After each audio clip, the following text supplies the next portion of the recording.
On a franchi. Notre problème, c'est la France. On a beau dire, ou bien on a beau cacher cela, ou bien tourner autour du pot, tant qu'on n'arrête pas avec les 4 accords que nous avons signés avec la France, nous ne sommes pas des pays indépendants. Nous sommes des pays toujours colonisés, mais par un nouveau système de colonisation. Au lieu qu'ils viennent ici avec des cravaches et des fusils pour nous obliger à travailler dans l'office du Niger et amener l'argent et les fruits, maintenant ils ont trouvé un système scientifique bien organisé qui les permet de rester à Paris là-bas. Et nous on travaille, tous les résultats qu'on bénéficie vont à Paris. C'est ce système qui est en place depuis le coup d'État à Modibo Keïta. Modibo Keïta leur a dit, nous sommes indépendants, merci, maintenant allez-y chez vous. Parce que nous sommes un pays souverain comme vous, nous allons gérer nos affaires. Donc le premier président, il a tout créé. Il a créé son armée avec les généraux Soumaré et autres. Abdoulaye Soumaré. Il a dit aux Français, allez-y avec vos militaires. Parce que nous ne pouvons pas être un pays souverain et que vos militaires soient là sur notre territoire. Ils vont faire quoi? Ça n'a pas de chance. Amenez vos militaires. Ils sont partis le 20 janvier 1962.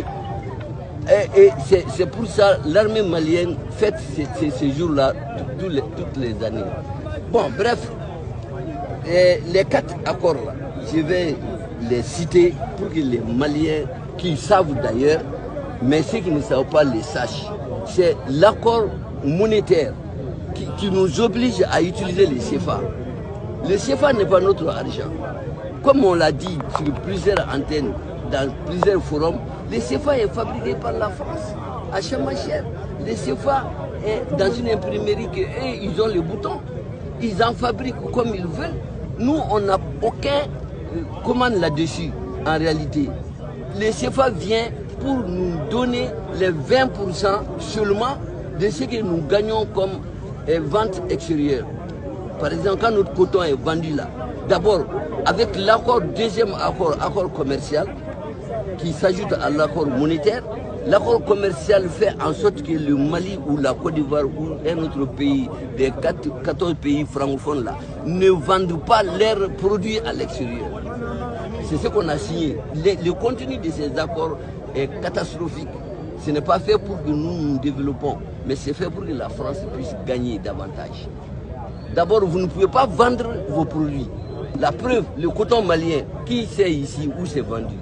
Quand c'est vendu, comment le prix est fixé, alors que c'est nous qui cultivons. Bon, quand c'est vendu, c'est la France qui vend.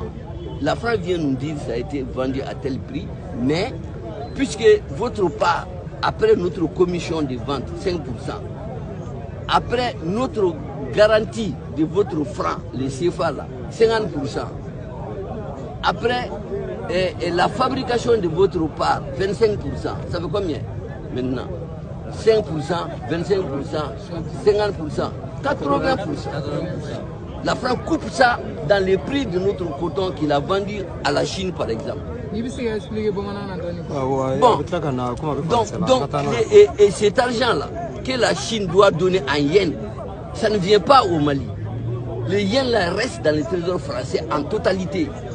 Les 20% qui restent, qu'ils estiment être pour nous, ils vont dans leur imprimerie à Chamacher, ils font ces billets, n'est-ce pas, de CFA, cette monnaie de singe qui ne leur coûte rien que quelques feuilles de papier, et puis voilà, le CFA de 20% est milliard temps et on le donne au Mali, c'est le prix de son coton.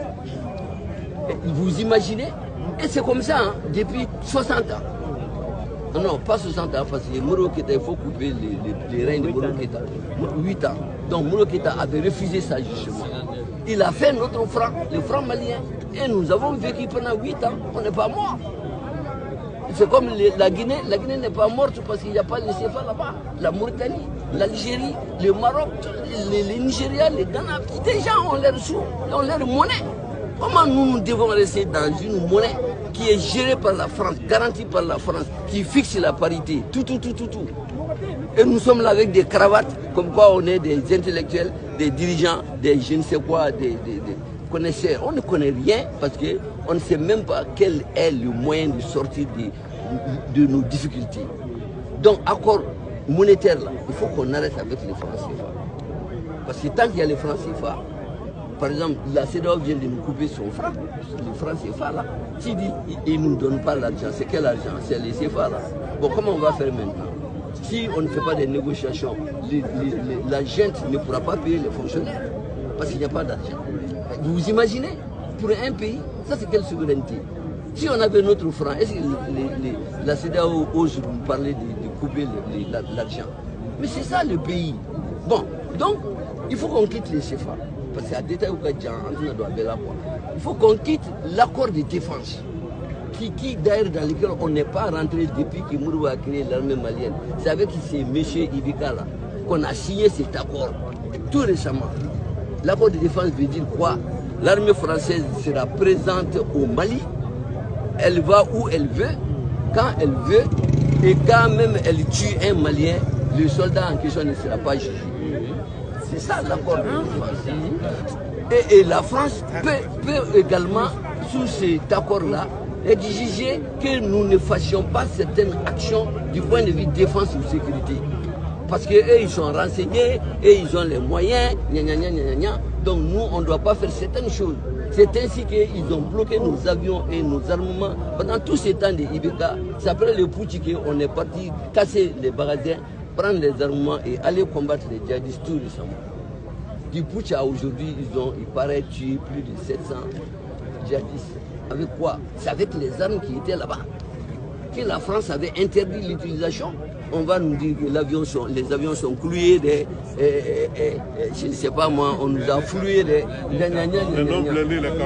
bouillons de carton là, tout ça c'est des histoires. C'est la France qui ne veut pas que l'armée malienne soit efficace. Parce que si l'armée malienne est bien équipée, bien encouragée, bien en forme, elle va pouvoir faire quelque chose. Il faut qu'il n'y ait rien de fait, parce qu'eux, ils doivent rester à Kidal là-bas. On nous interdit d'aller là-bas, et voilà la situation. Merci. Mon père, cette information, elle est importante. Non, mais c'est la réalité. On peut revenir à Bambara. Tu as une question? C'est la réalité. Le troisième accord, parce que accord monétaire, accord de défense, accord commercial, leur histoire de ACP, mais ça revient un peu à peu près à ce que j'ai dit, c'est-à-dire qu'on ne vend pas ce qu'on produit, on ne peut pas acheter où on veut. Si on a besoin de construire une usine pour que nos jeunes puissent avoir où travailler, si la France n'est pas d'accord, ça ne s'achète pas. Parce que là où tu vas payer au Japon par exemple, tu n'as pas l'argent japonais, c'est ça les devises. Les devises ils restent en France. Nous, on n'a pas de devises. On n'a que le CFA ici, dans notre banque centrale. Et notre CFA n'est reconnu nulle part. Même à Paris, ça ne se mange pas. Vous vous imaginez, à Paris, le CFA ne se mange pas. Non, mais c'est incroyable. Et nous, on reste avec ces CFA. On va se réunir dans les salles. On va tourner sur de faux problèmes. Les vrais problèmes sont là, on n'en parle pas. Donc, il faut qu'ils parlent de ces accords-là. Tant que ces accords existent, continuent à être appliqués sur nous, comme les autres pays d'ailleurs, on se leurre. Même si tu amènes un ange diriger le Mali, il va faire comme il veut. Il n'y a rien à faire. Parce que le président a ses pieds et ses mains attachés avec ces 4 accords. L'autre accord, c'est l'accord culturel. 4e accord, l'accord culturel. Ils ont fait en sorte qu'il y a des centres culturels français dans tous ces pays-là. Ils sont là pourquoi? C'est pour pouvoir influencer sur notre éducation, transformer l'esprit de nos enfants. Vous qui réfléchissez français du chemin, vous n'avez pas la même mentalité que moi. Parce que moi, je suis un élève de Modibo Keïta. J'ai été formé pour ma patrie. J'ai été formé pour me battre, sentir le poids de mon pays sur mon épaule en tant que Malien. Donc, avec cette formation, j'ai un autre cerveau. Vous êtes formaté, votre cerveau est formaté. Vous ne pensez qu'en français. Vous ne pouvez même pas comprendre. Si on vous dit pensez à votre pays, soyez patriote, ne faites pas ça parce que ça n'arrange pas les Mali. Non, vous ne comprenez pas ça. Vous comprenez ça quand vous finissez vos études, vous vous rendez compte qu'on n'a pas créé d'emploi pour vous. Ah, voilà le problème. Est-ce que ça c'est imaginable? Des dirigeants qui font des enfants, ils les instruisent, ils les donnent des diplômes, ils ne savent pas où les employer.